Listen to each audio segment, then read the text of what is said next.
Hello बच्चों, आज हम क्लास 4 का हिंदी व्याकरण बुक से चैप्टर 7 पढ़ेंगे, जिसमें हम कारक के बारे में जानेंगे। कारक। तो आप इन चित्रों को देख रहे हैं यहाँ पर, और इनसे संबंधित ये वाक्य भी दिए गए हैं।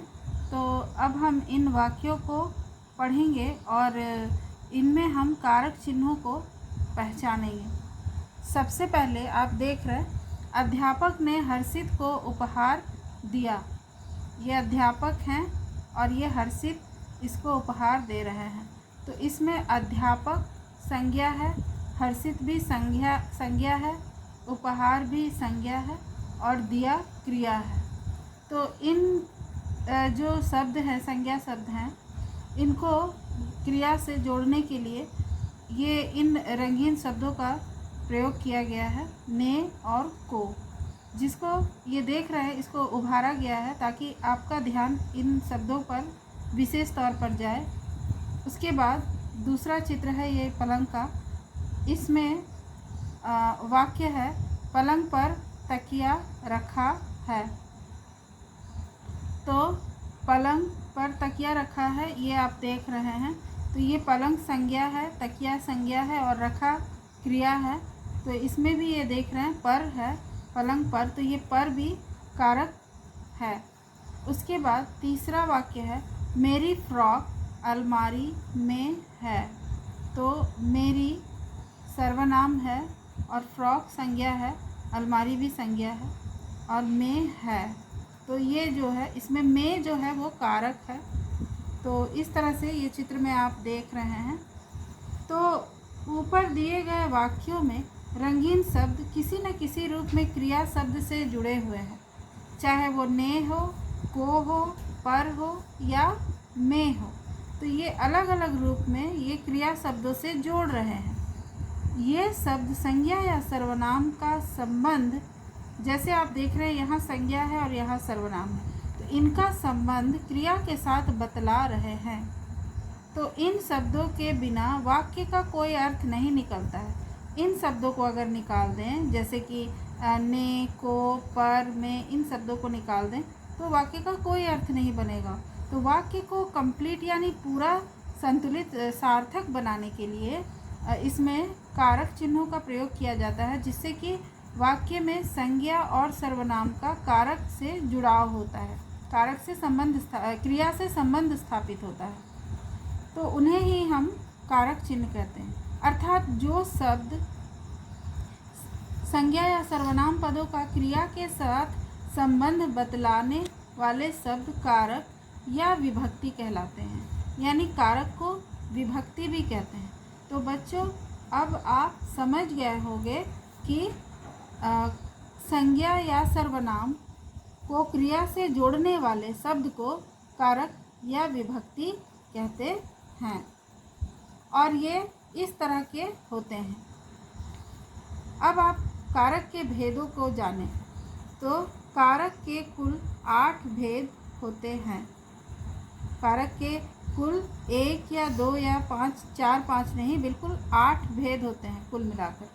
तो ये जो 8 भेद हैं, ये बच्चों आपको बहुत लेंदी लग रहे होंगे, लेकिन ये बिल्कुल आसान है।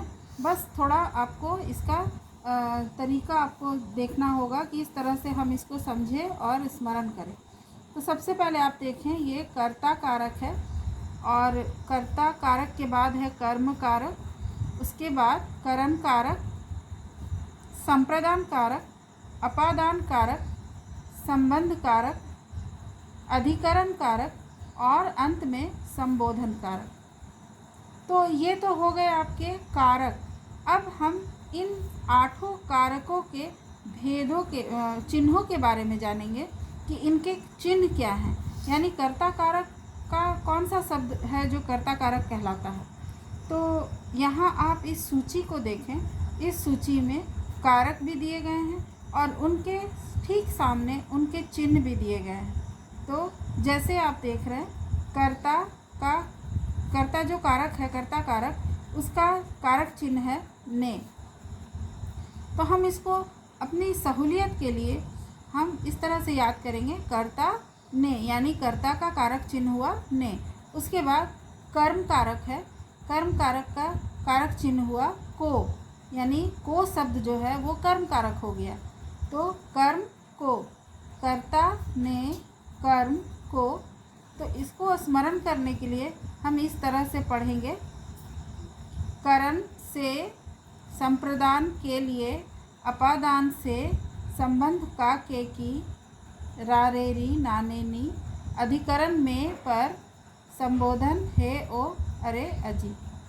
इस तरह से तो इन चीज़ों को हम इस लय में बांधकर स्मरण कर सकते हैं, जिससे कि आपको ये 8 कारक और उनके चिन्हों को याद करने में बिल्कुल भी कठिनाई नहीं होगी और आप इसको अच्छे से याद भी आसानी से कर लेंगे।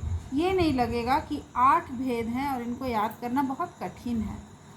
तो जहाँ भी वाक्य में अगर आपको ने मिलता है, जैसे कि आप यहाँ वाक्य में देख रहे हैं ये ने, तो ये हो गया आपका कर्ता कारक, और को हो गया आपका कर्म कारक, पर हो गया जैसे लिखा हुआ है पलंग पर, तो ये पर हो गया अधिकरण, और उसके बाद अलमारी में, तो ये में भी हो गया अधिकरण कारक। तो मान लीजिए अगर वाक्य में से आपको कारक चिन्हों को पहचानने के लिए कहा जाए तो आप इस तरह से इन भेदों को, इन सूची को आप याद करके और वाक्य में आसानी से आप भेदों को पहचान सकते हैं। और वाक्य अगर कहा जाए कि इन शब्दों से आपको वाक्य बनाना है तो आप वाक्य भी बना सकते हैं। तो सबसे इम्पॉर्टेंट है, महत्वपूर्ण है इन कारकों के भेदों को याद करना और उनके चिन्हों को पहचानना। तो ये जो कारक चिन्ह हैं इनको आप अच्छे से स्मरण करें, गलती ना हो कि जैसे कर्ता का सही जो चिन्ह है वही आप स्मरण रखें। जैसे कर्ता का ने है, कर्म का को है।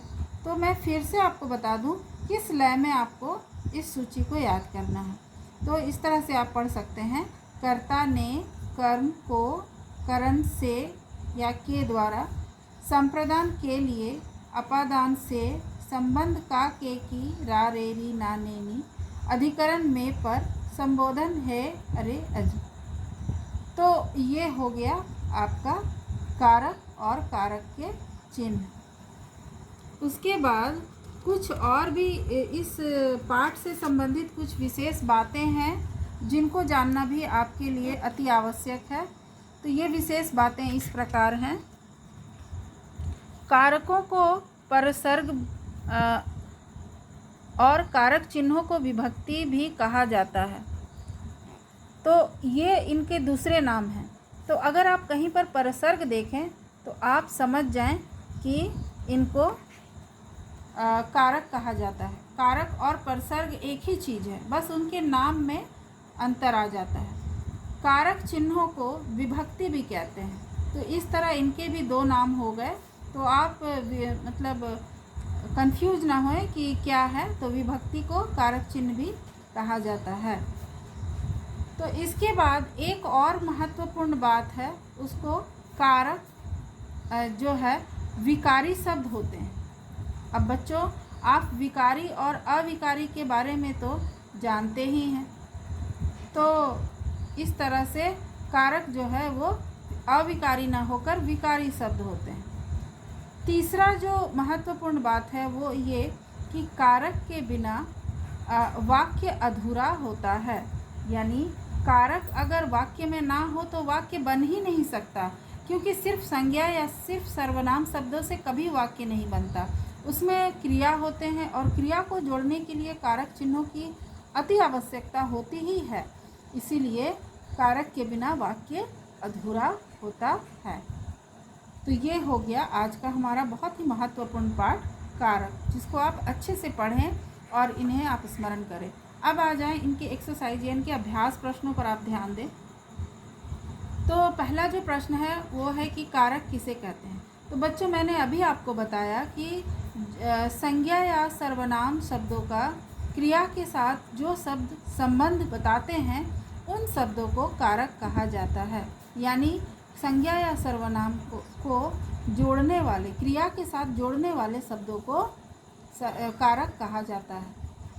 उसके बाद कारक के कितने भेद होते हैं, नाम लिखें। तो कारक के 8 भेद होते हैं और नाम आपने सूची में देख ही लिया है, तो उसको आप स्मरण जरूर कर लेंगे। तो उसके बाद आता है दूसरा, ये गलत और सही की पहचान करना है। संज्ञा या सर्वनाम पदों का क्रिया के साथ संबंध बताने वाला शब्द वचन कहलाता है। ये बिल्कुल गलत है। वचन के स्थान पर यहाँ कारक होगा, कारक कहलाता है। अधिकरण कारक का चिन्ह पर है, तो ये सही बात है। में पर, अधिकरण में पर। उसके बाद कारक के कुल 4 भेद होते हैं, ये गलत है। कारक के कुल 8 भेद होते हैं, 4 भेद नहीं होते हैं। कारक के बिना वाक्य अधूरा होता है, ये बिल्कुल सही बात है। कारक के बिना वाक्य अधूरा होता है। उसके बाद है मिलान करें, तो कर्ता, ये जो ये कारक है, कारक दिए गए हैं और ये कारक के कारक चिन्ह हैं, तो ये कारक और इन चिन्ह, सही सही इन चिन्हों को मिलाना है।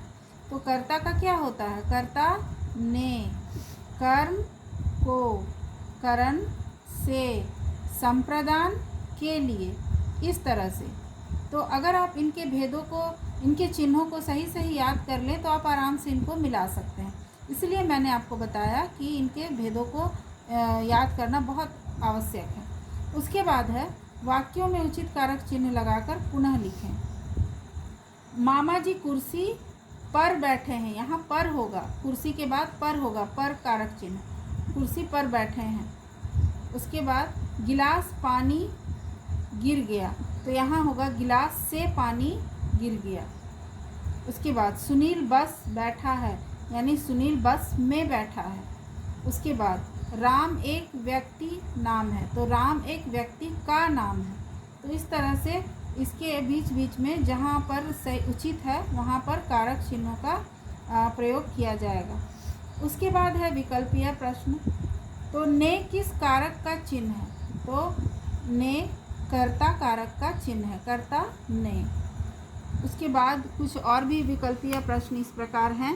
कारक को कहते हैं, कारक को क्या कहते हैं, मैंने अभी बताया परसर्ग, परसर्ग भी कहते हैं, वो उसका दूसरा नाम है। उसके बाद रमेश कल दिल्ली लौटेगा, तो इस वाक्य में कौन सा कारक होगा, तो दिल्ली से लौटेगा, यहाँ से भरा जाएगा। कारक किस प्रकार के शब्द होते हैं, तो कारक विकारी शब्द होते हैं, अविकारी नहीं होते हैं। सीता जी राम वन को गई, तो क्या होगा, के साथ, राम के साथ वन को गई। उसके बाद कुछ यहाँ पर अनुच्छेद दिए गए हैं, उसमें आपको उचित स्थान पर कारक चिन्हों का प्रयोग करना है। तो ये आप इनको पढ़कर, पाठ को पढ़कर ध्यानपूर्वक इनको पढ़ेंगे और इसमें आप उचित कारक चिन्ह लगाकर पुनः यहाँ पर लिखेंगे। तो जैसे आप देख रहे हैं, विज्ञान नित्य नए नए आविष्कारों दुनिया बदल कर रख दिया, तो विज्ञान ने नित्य नए नए आविष्कारों को करके दुनिया को बदल दिया। इस तरह से आप वाक्य को पुनः लिख सकते हैं। तो ये हो गया आज का अध्याय। मैंने आपको एक्सरसाइज के सारे आंसर भी बता दिए। आप इस वीडियो को ध्यानपूर्वक देखेंगे और कॉपी पर नोट डाउन करेंगे, क्योंकि ये बहुत इम्पोर्टेंट है। धन्यवाद।